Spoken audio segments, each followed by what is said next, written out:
En esta hora damos gracias a Dios que podemos compartir contigo la palabra de Dios.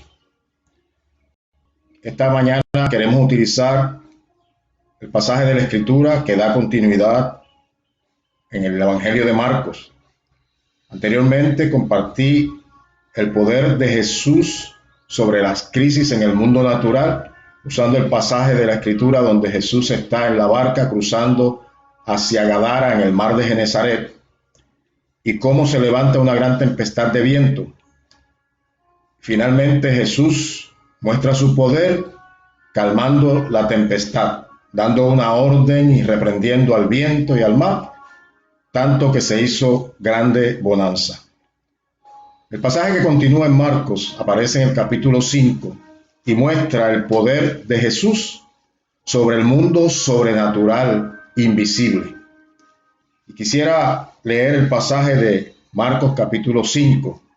Quiero leer los 20 versos que propuse en mi corazón anteriormente. Y aunque es un pasaje largo, nos da un cuadro más amplio de lo que realmente allí sucedió. Dice la Escritura de la siguiente manera, Marcos capítulo 5, los versos del 1 al 20. Vinieron al otro lado del mar, a la región de los Gadarenos.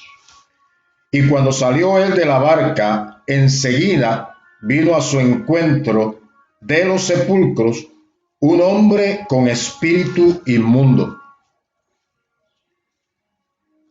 que tenía su morada en los sepulcros, y nadie podía atarle, ni aun con cadenas, porque muchas veces había sido atado con grillos y cadenas, mas las cadenas habían sido hechas pedazos por él, y desmenuzados los grillos, y nadie le podía dominar.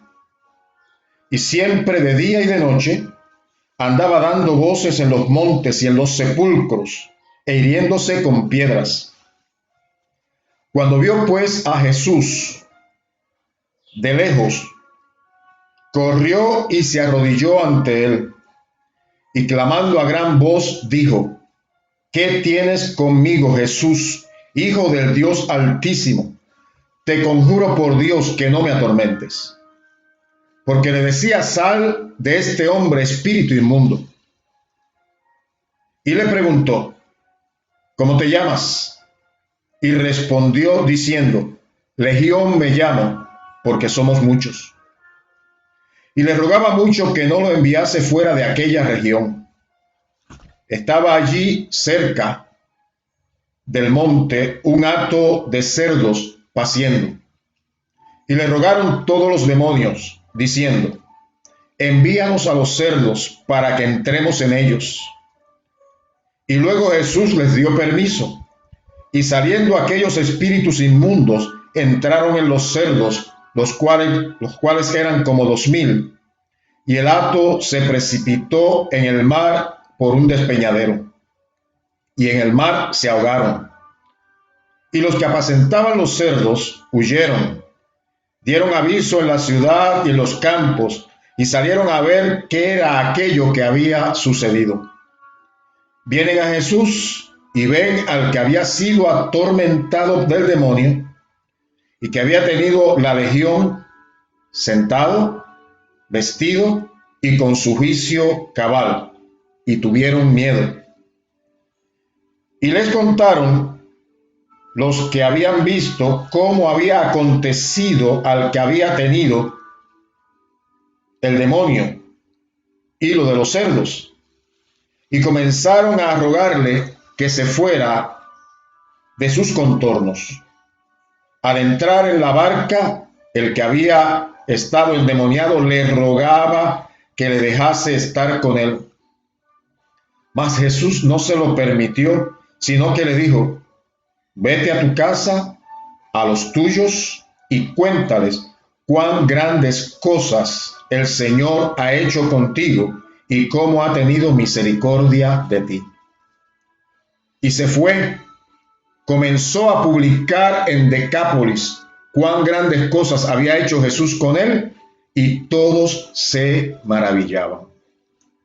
Es evidente que este hombre era parte de una familia que pertenecía a una comunidad, que tenía amigos, que posiblemente tenía un trabajo y compañeros de trabajo, que tenía una situación de vida normal. Pero dice el texto que quedó completamente cautivado, poseído de demonios. Cuando uno mira el pasaje se hace muchas preguntas.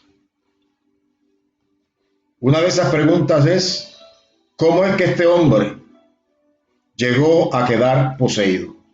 No nació así. El Evangelio de Lucas, que tiene este mismo pasaje en forma paralela, dice que había sido cautivo por muchos años. ¿Cuántos? La Escritura no dice. Pero evidentemente este hombre había quedado preso de las fuerzas del maligno, de Satanás y sus ejércitos. Jesús había entrado en la barca para cruzar el lago de Galilea, o de Genezaret, como también se conoce, o de Tiberíades. Y llegando a la otra orilla, este hombre le sale al encuentro y se arrodilla frente a él. La presencia de Jesús, la presencia del poder de Jesús manifiesto, hizo que este hombre saliera corriendo para encontrarse directamente con el Señor. Naturalmente impulsado por los demonios. Este hombre estaba en una condición extraordinariamente mala. Dice la Escritura que moraba en los sepulcros. En esa orilla del lago de Genezaret o mar de Galilea, que es en el área este, hay una serie de cuevas que las utilizaban, en gran parte de ellas las utilizaban para sepulcros, para enterrar a la gente. Y este era el lugar donde este hombre habitaba. Una de las cosas que también dice la Escritura, que nadie le podía atar ni siquiera con cadenas. La fuerza sobrenatural que había en la vida de esta persona hacía que las cadenas y los grillos con que le ataban los desmenuzara, los hiciera trizas. Nadie, por fuerte sea físicamente, podría romper cadenas y grillos.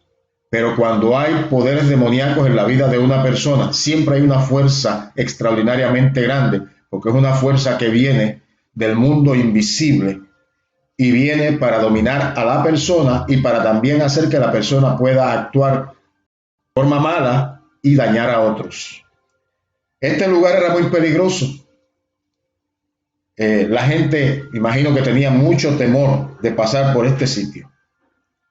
Una de las cosas que dice el texto es que nadie le podía dominar, que los grillos no eran suficientes, ni las cadenas eran suficientes para detenerle.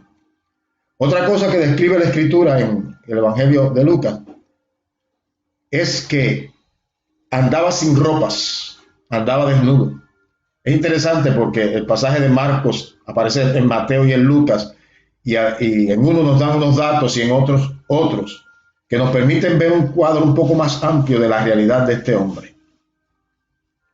Andaba sin ropas. También dice el texto que se hería con las peñas. Imagino que este impulso de los demonios para hacerle daño físico había hecho muchas marcas en el cuerpo de este hombre. Así que muchas heridas, posiblemente infectadas, y que cada vez procuraba matarle. Es importante saber que cualquier persona en una condición semejante no está al descubierto de la gracia y la misericordia de Dios. Dios tenía en su noticia a este hombre.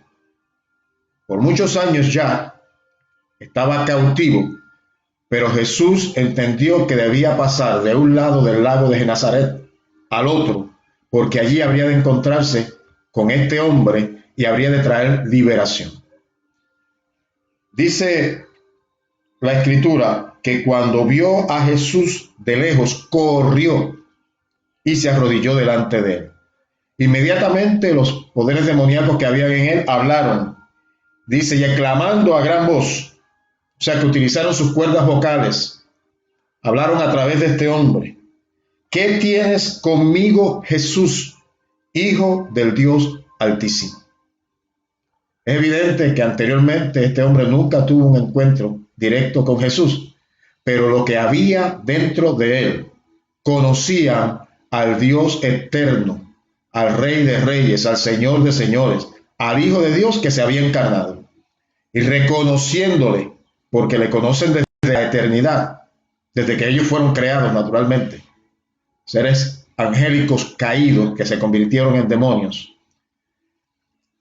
reconocieron que este Jesús era el Hijo del Dios Altísimo. A mí eso me hace pensar lo siguiente: los líderes religiosos de la época de Jesús, viendo los milagros, viendo las señales, escuchando la palabra poderosa que Jesús hablaba, como quien tiene autoridad, no como los demás maestros de la ley, no pudieron ver ni reconocer que este Jesús era el Hijo de Dios. Sin embargo, los mismos demonios lo pudieron reconocer.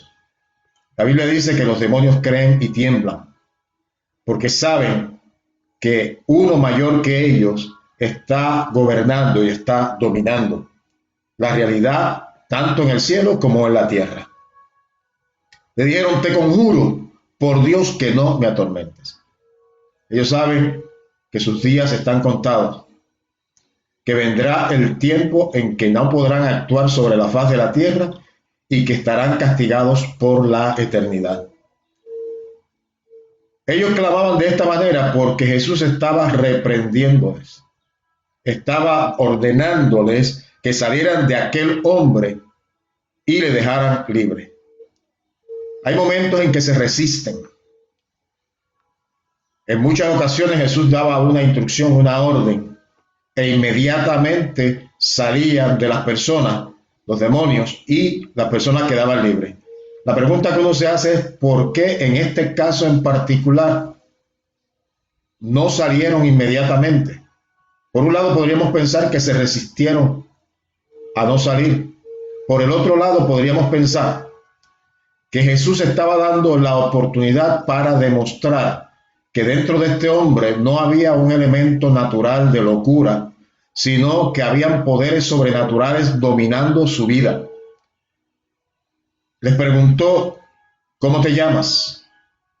Y la respuesta de los demonios a través de los labios de este hombre fue, Legión me llamo porque somos muchos.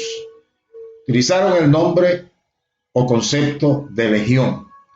Dentro de la milicia romana, una legión consistía en 6.000 soldados. Y este es un número que no necesariamente hay que tomarlo literalmente, sino que lo que implica es que dentro de la vida de aquel hombre habían muchísimos, varios miles de demonios. Vuelvo a la pregunta que hice hace un tiempo atrás diciendo, ¿cómo es que este hombre llegó a quedar completamente cautivo? El pasaje de la Escritura no nos dice específicamente qué aconteció, pero podemos especular un poco. Este hombre pertenecía a uno de los lugares, a una región donde habían 10 ciudades. De ahí el nombre o concepto Decápolis. Él era de Decápolis, una de esas 10 ciudades. En su gran mayoría, los habitantes de estos lugares eran paganos, eran personas que no pertenecían al judaísmo, que no creían en el Jehová Dios, sino que tenían multiplicidad de dioses a los cuales creían. Así que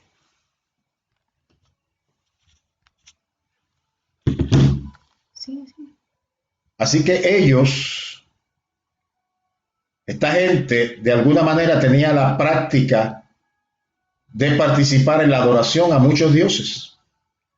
Y yo pienso que en estas experiencias de adoración a la multiplicidad de dioses, este hombre, posiblemente buscando ayuda a sus necesidades particulares, fue a consultarles, y lo que se manifiesta en estos lugares donde hay idolatría, donde hay ocultismo, son demonios. Así que de alguna manera este hombre debe haber quedado cautivo, posiblemente en alguna de estas experiencias. Ahora, ¿qué otras posibilidades hay para que este hombre hubiese quedado cautivo por los demonios? La gente abre muchas puertas.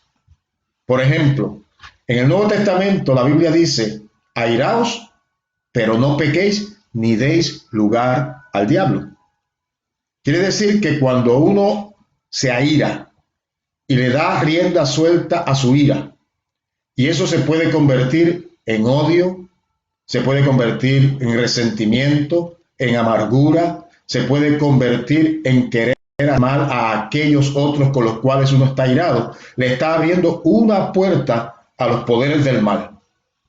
Así que podría haber pasado en la vida de este hombre que bajo unas circunstancias de ira, de enojo, abriera la puerta y el maligno entrara a su vida.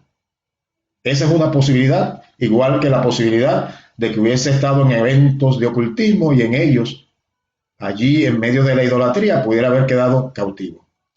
Por otro lado, la Escritura nos da otras pistas acerca de cómo una persona puede quedar cautivo. Si uno va al capítulo 22 de Lucas, va a encontrar que hace mención acerca de Judas, el que entregó a Jesús para ser cautivo y muerto finalmente. Dice en Lucas 22, estaba cerca la fiesta de los panes sin levadura, que se llama de la Pascua. Y los principales sacerdotes y los escribas buscaban cómo matarle, se refiere a matar a Jesús, porque temían al pueblo. Y dice el verso número 3 del capítulo 22 de Lucas, y entró Satanás en Judas, por sobrenombre Iscariote, el cual era uno del número de los 12. Es interesante, porque ¿qué había en el corazón de Judas según las Escrituras? Había avaricia, deseos de tener posesiones. Vendió a Jesús por 30 monedas de plata, que era el precio que se daba por un esclavo.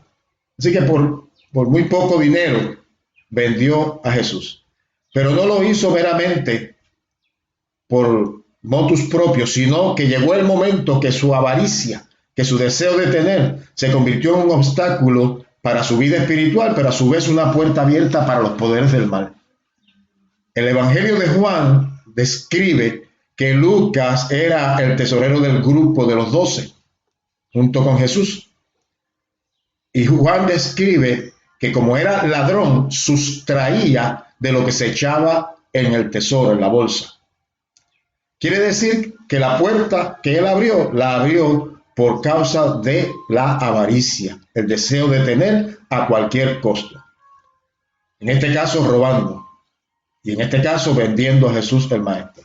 Es interesante cómo Lucas lo describe claramente diciendo, y entró Satanás en Judas. Significa que antes no estaba allí, pero llegó un momento donde la puerta estuvo tan abierta que no hubo otra opción de que quedara cautivo por el maligno. Así que esta también podría ser una posibilidad en la vida de este hombre que conocemos los cristianos como el Gadareno, porque era de Gadara. ¿Cómo llegó este hombre a quedar cautivo? Tal vez, como la primera opción que mencioné, por la idolatría y el ocultismo. Por el otro lado, puede ser por la ira, por el enojo, un arranque de ira, o podría ser también por abrir una puerta por la avaricia. La Biblia habla también de otras puertas que uno puede abrir. El maligno siempre está pendiente de cómo hacer daño. Si uno mira la Escritura, el apóstol Pedro dice en su primera carta, en el capítulo 5, que el diablo anda como león rugiente buscando a quien devorar. O sea, él está constantemente buscando cómo hacer daño a las personas. Y si las personas tomadas por engaño caen en la trampa y hacen aquellas cosas que son pecaminosas, desagradables a Dios y persisten en ello, entonces la puerta queda completamente abierta y el maligno tiene injerencia para controlar, dominar totalmente. Y de eso es que se trata una posesión, un control completo, un control total en la vida de una persona, donde aunque la persona quisiera hacer las cosas de manera correcta y en su corazón estuviera hacerlo, está siendo dominado y arrastrado hacia el mal. Este hombre quedó cautivo, no sabemos cómo. Una de las cosas que también habla la Escritura es que la arrogancia, la altivez de espíritu, el orgullo, abre puertas al maligno. De hecho, eso fue el caso de Luzbel, un arcángel creado por Dios con una hermosura extraordinaria y con una responsabilidad de llevar a cabo la adoración en el cielo y dirigirla. Y cuando se vio a sí mismo como una creación extraordinaria, quiso ser igual al Altísimo, quiso ocupar su lugar y se vanaglorió y por su orgullo quiso usurpar el lugar de Dios. Allí fue depuesto de su cargo y se convirtió en lugar de Luzbel, ángel de luz, en Lucifer. Se convirtió en Satanás, el adversario de Dios, el diablo, el acusador, el ladrón, como muchas veces se le llama. En el Evangelio de Juan, en el capítulo 8, Jesús mismo describe, el capítulo 10, perdonen, en el capítulo 10 de Juan, Jesús dice acerca de Satanás y sus ejércitos, lo trata como un ladrón, y dice, el ladrón no viene sino para hurtar, matar y destruir. Esa es su agenda, robar, matar y destruir. Y tratar de hacerlo con la más preciada creación de Dios, que somos los seres humanos. Si no lo sabías, tú eres gran creación de Dios, lo más importante. De hecho, la Biblia nos llama la corona de la creación. Todo este universo tan extraordinario, tan grande, tan majestuoso, no compara con la máxima creación de Dios, que somos nosotros los seres humanos. Y a esos es los que el maligno quiere dañar y destruir, particularmente porque fuimos creados a imagen y semejanza de Dios. Dios nos ama de tal manera que nos creó como su especial tesoro. Y el maligno va a procurar dañarnos. Este hombre quedó cautivo, quién sabe, tal vez por arrogancia, por orgullo, por altivez de espíritu. Y uno podrá decir, pastor, pero ¿dónde usted saca ese tipo de interpretación? Esta locura de este hombre, que llegó a estar desnudo, viviendo en los sepulcros, hiriéndose con peñas, pobremente alimentado, separado de su familia, separado de sus amistades, de su trabajo, separado de su contorno inmediato, la ciudad donde vivía, sus vecinos. Este hombre quedó completamente fuera de sí, fuera de sus cabales. Un tipo de locura que iba más allá de un asunto, de una situación física, de un daño cerebral. Era algo que provenía del mundo espiritual invisible. Era el dominio, era el control del maligno sobre la vida de este hombre. En el Antiguo Testamento hay un caso particular que nos da pistas. En el libro de Daniel, en el capítulo 4, se habla del rey Nabucodonosor, que había logrado mucho. Su reino en Babilonia había conquistado a muchas otras naciones, se había enriquecido, había logrado hacer grandes construcciones. Y en un momento particular, en su vanagloria, en su orgullo, Dios se metió, porque Dios gobierna sobre toda la tierra, y así entender que su jactancia era demasiada y que se autoconsideraba como si fuera Dios. Dios mismo intervino y obró en él para que quedara al descubierto, quedara sin el cuidado y protección del Dios Altísimo. Y las fuerzas del mal evidentemente hicieron su agosto con él. Dice la Escritura que este Nabucodonosor, enorgullecido, dijo las siguientes palabras.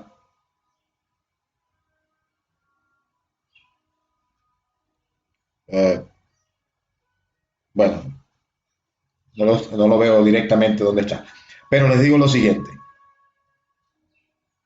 Tuvo que reconocer finalmente que él no podía jactarse, echarse de sus grandes logros, no podía estar orgulloso, ¿Qué fue lo que pasó? Que Dios dictó sentencia sobre él, le da un sueño donde él es comparado con un árbol frondoso, con raíces muy profundas, donde las aves de los cielos anidaban, donde había fruto, donde estaba completamente frondoso y vigoroso. Pero este árbol iba a ser atado con cadenas, iba a ser cortado, iba a ser derribado por tierra y solo quedaría el tronco. Y el resultado de esa sentencia sería que este rey Nabucodonosor quedaría completamente desquiciado, fuera de sí, fuera de su juicio cabal. Su reino, que estaba firme en su momento, sería entonces dañado, destruido, porque él no estaría a la cabeza dirigiéndolo. Daniel, que interpretó el sueño de Nabucodonosor, le aconsejó que aceptara sus pecados, que redimiera con justicia y que saliera de sus iniquidades haciendo misericordias para con los oprimidos, porque tal vez entonces eso prolongaría la sentencia y él tendría tranquilidad. Sin embargo, una mañana dice la Escritura que al cabo de 12 meses, paseando en el palacio real de Babilonia, habló el rey y dijo: ¿no es esta la gran Babilonia que yo edifiqué para la casa real con la fuerza de mi poder y para gloria de mi majestad?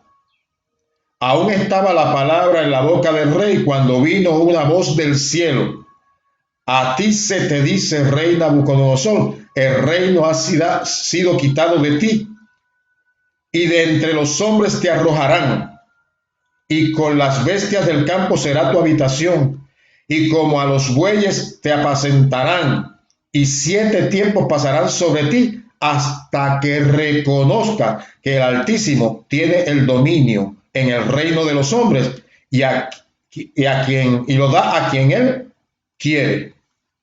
En esa misma hora se cumplió la palabra sobre Nabucodonosor, y fue echado de entre los hombres, y comía hierba como los bueyes, y su cuerpo se mojaba con el rocío del cielo, hasta que su pelo creció como plumas de águila, y sus uñas como de las aves.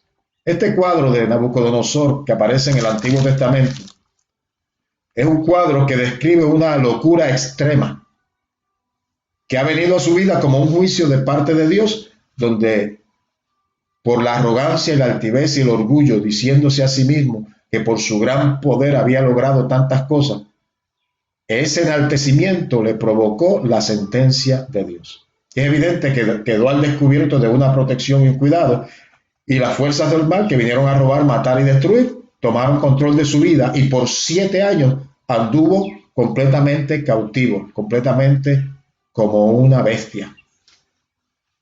Se parece el caso a este gadareno, sin ropas, lo ataban con grillos y cadenas, las desmenuzaba, andaba y vivía en los sepulcros, era una amenaza para los que pasaban por el lugar. Así que sufría una condición de locura extrema provocada por fuerzas del mundo sobrenatural invisible.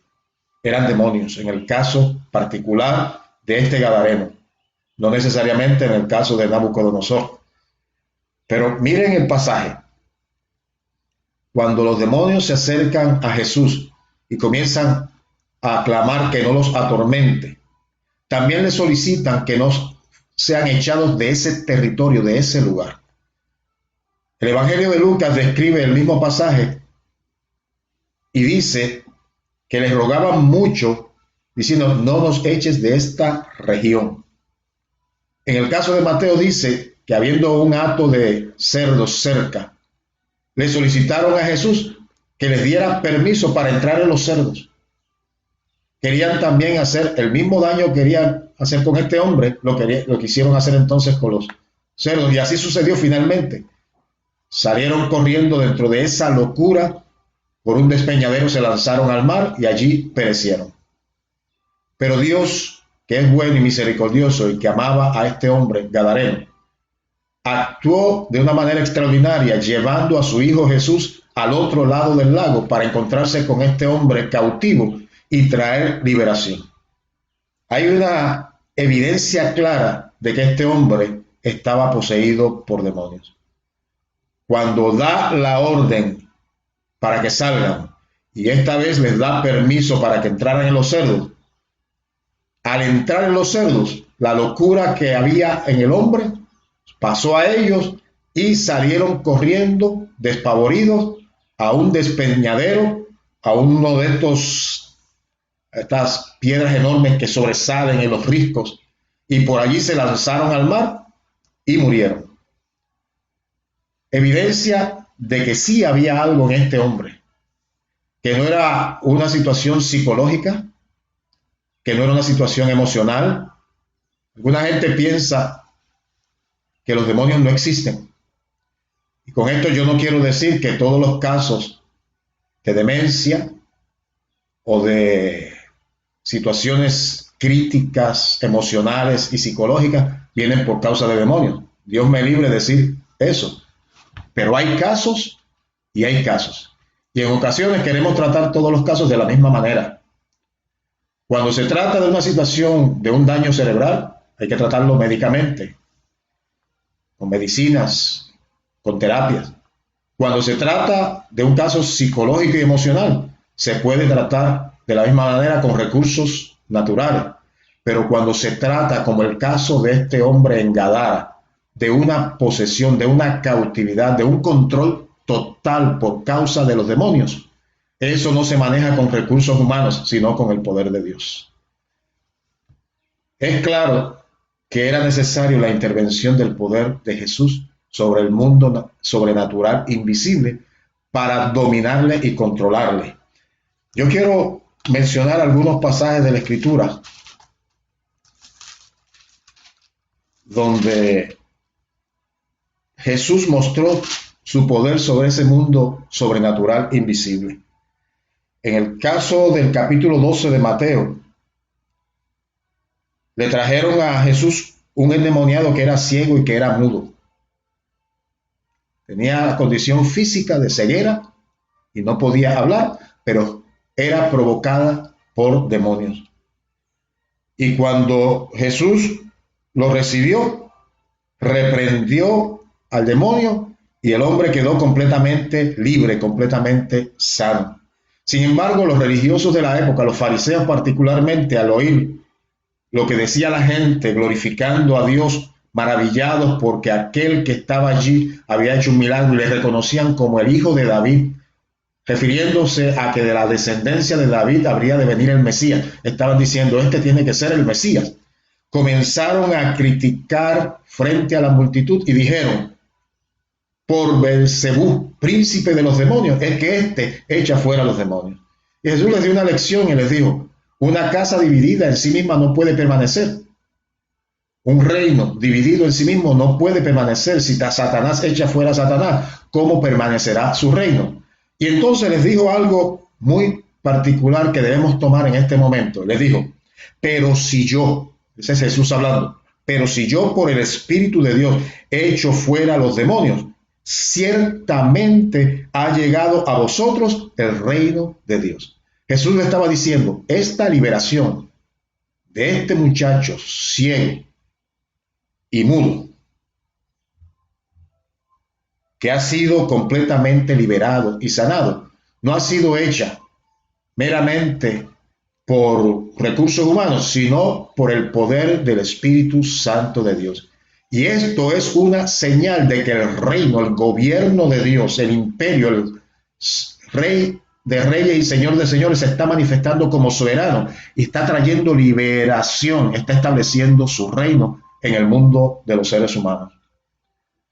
Dice, si yo por el Espíritu de Dios echo fuera a los demonios, eso lo que significa es que el reino de Dios está entre vosotros.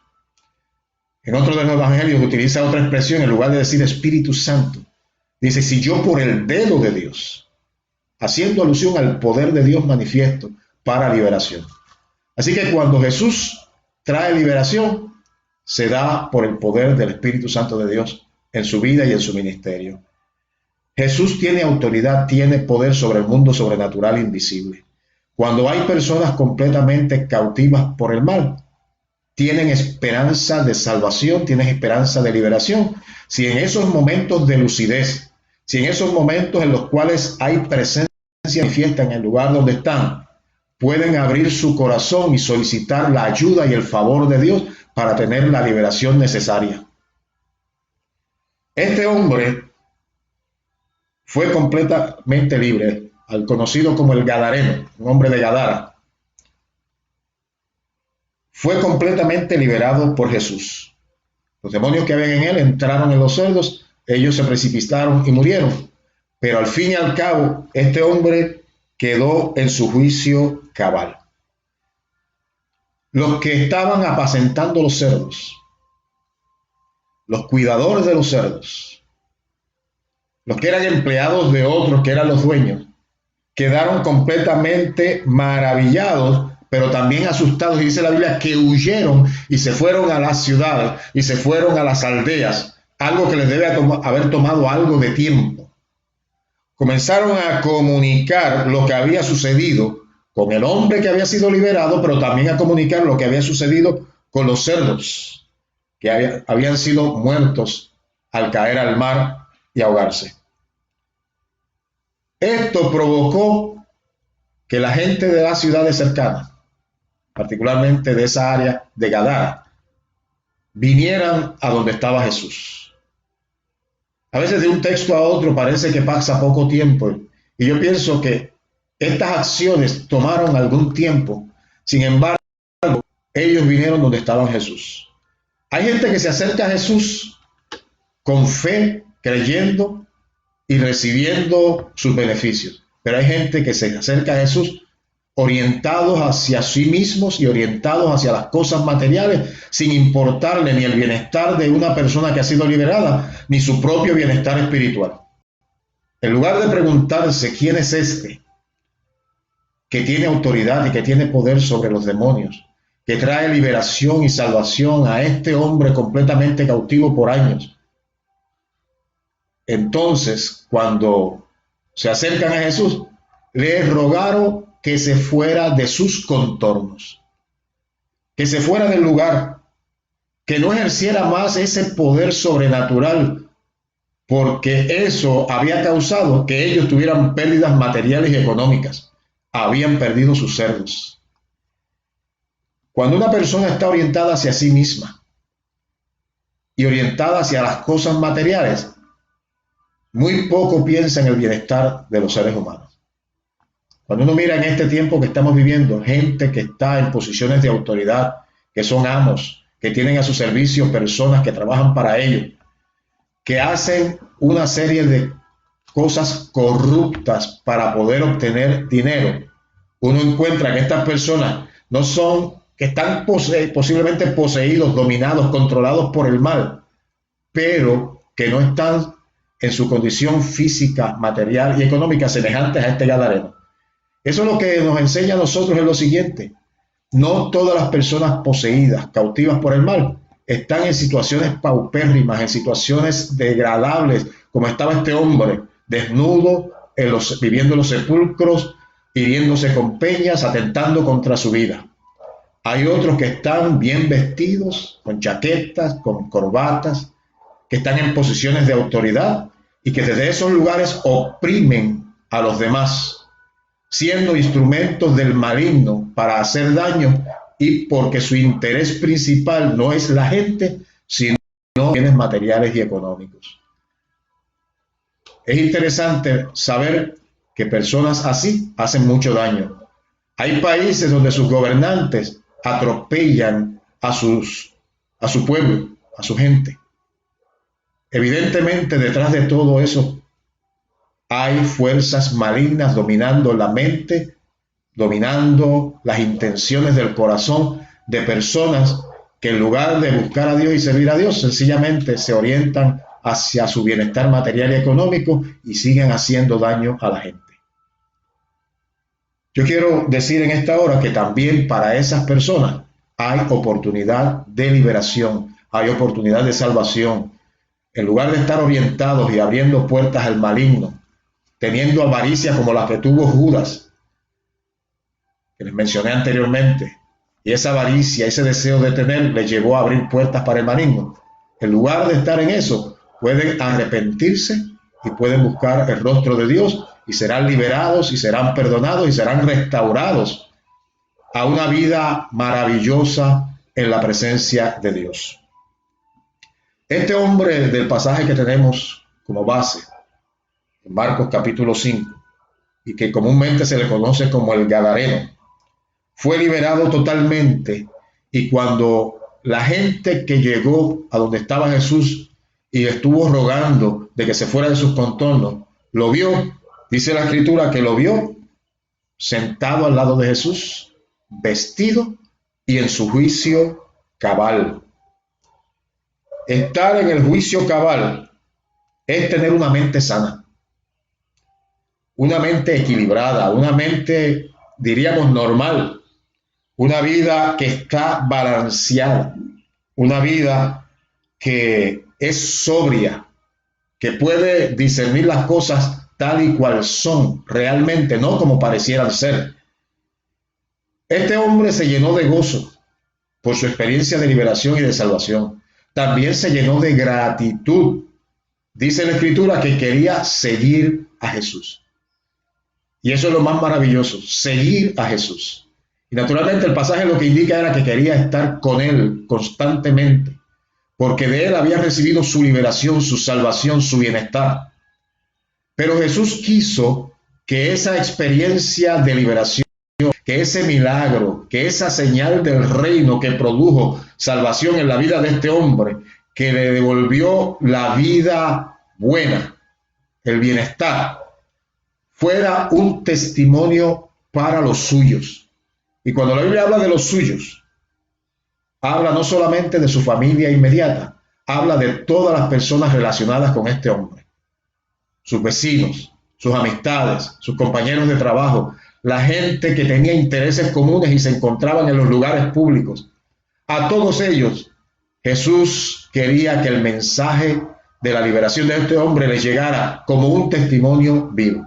Quienes le conocían sabían su estado anterior, pero ahora podían ver a un hombre completamente restaurado. Jesús le dijo, vete a los tuyos y diles cuán grandes cosas ha hecho el Señor contigo. Y es interesante que el hombre se fue, dice la Escritura, por toda Decápolis, por las 10 ciudades, una región muy grande, 10 ciudades. Dice, y se fue y comenzó a publicar en Decápolis cuán grandes cosas había hecho Jesús con él, y todos se maravillaban. ¿Qué sucede con esto? El testimonio de alguien que ha sido salvado, liberado, que ha sido puesto en su juicio cabal, que su vida ha sido transformada y hecha nueva. Ese testimonio hace que otros reciban fe y que quieran recibir también milagros en sus realidades, en su vida cotidiana, en sus situaciones adversas, en sus crisis, tanto naturales como sobrenaturales. Es posible que muchos de los que escucharon el testimonio de este hombre estaban también controlados y dominados por Satanás. Y entonces tenían la oportunidad de responder al llamado de Dios a través de Jesús y a través del testimonio de este hombre. Se fue por toda Decápolis, por las 10 ciudades, testificando acerca de Jesús. Eso es lo que sucede cuando nosotros recibimos liberación, salvación, vida eterna y recibimos el bienestar que viene de lo alto, que viene de parte de Dios. Con gratitud comenzamos a testificar para que también otros reciban el beneficio. Por un lado, los que eran dueños de los cerdos y los cuidadores querían que Jesús se fuera de los contornos, pero por el otro lado, la gente que escuchaba el testimonio de este hombre se maravillaba, y es evidente entonces que anhelaban y deseaban que este Jesús viniera también a sus vidas y trayera liberación y salvación. Eso también está provisto para ti en esta hora, y también para mí y para todos aquellos que anhelan y desean con fe recibir a Jesús como Salvador y Señor. Yo quiero invitarte a que lo hagas, que le digas a Jesús que entre a tu corazón, que perdone tus pecados, que traiga liberación a tu vida de toda cautividad, que traiga salvación, que te haga una nueva creación y tu vida sea una vida de bienestar, de felicidad, de paz, de gozo, de fortaleza, de plena y perfecta liberación. Te invito a orar conmigo. Repite esta oración. Padre, es en el nombre de Jesucristo, el que liberó al Gadareno, que vengo a ti pidiéndote perdón por todos mis pecados. Es en el nombre de Jesús, quien no solamente al Gadareno, sino a muchísima gente en su ministerio público, y también lo hace hoy, que traigas liberación a mi vida y a la vida de mucha gente significativa para mí. Yo te pido perdón por mí y te pido perdón por ellos. Pido la liberación y te pido, Señor, que la bendición tuya sobreabunde para con todos. En el nombre de Jesús. Amén. Si has hecho esta oración juntamente conmigo, yo te invito a que busques, una vez pase este proceso de pandemia y de toque de queda, busques un lugar, una iglesia donde congregarte, en el lugar donde sea de tu predilección. Si vives en Puerto Rico, si estás cerca de Bayamón y quieres acompañarnos, soy Juan Emilio Morales Dávila, pastor de la Iglesia Cristiana Discípulos de Cristo en la comunidad Juan Sánchez en Bayamón, Puerto Rico. Quiero darte también nuestro correo nuestro apartado postal, para que nos puedas escribir. Ahí puedes presentar tus peticiones por las cuales estaremos orando. Te puedes comunicar con nosotros al apartado 4304, Bayamón Gardens Station, Bayamón, Puerto Rico, 00958. Que Dios te bendiga mucho.